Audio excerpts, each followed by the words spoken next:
Sudah semua ya? Satu kamar, 2 bed.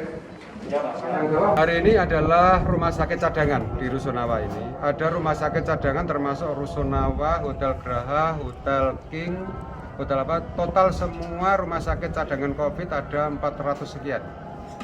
Itu hasil koordinasi tadi malam. Saya tadi malam merapat dengan Forkopimda, Pak Dandim, Pak Kapolres, Pak Ketua DPR, dengan dinas terkait dan semua direktur rumah sakit klinis 1 sampai 3.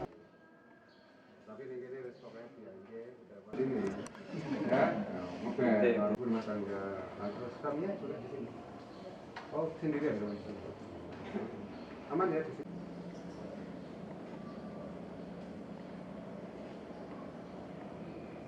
Kita rapatkan semua apa yang menjadi permasalahan. Saya minta data tempat tidur berapa, ruang ICU berapa, yang sudah terisi berapa, yang masih kosong berapa, dan yang menjadi permasalahan apa.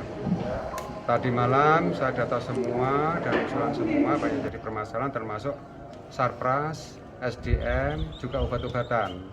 Ini kita laporkan ke Dinkes Provinsi tadi malam. Langsung saya WA ke Pak Ganjar, langsung Pak Ganjar untuk diteruskan ke Pak Presiden, karena Pak Presiden minta data langsung dari Kudus. Jadi Kudus jadi viral sekarang, terkenal. Ya, luar biasa. Ini kasus ini tidak terprediksi sama sekali. Masker medis harus terpakai, ya, jangan sampai scuba dipakai lah, ya, nggak boleh.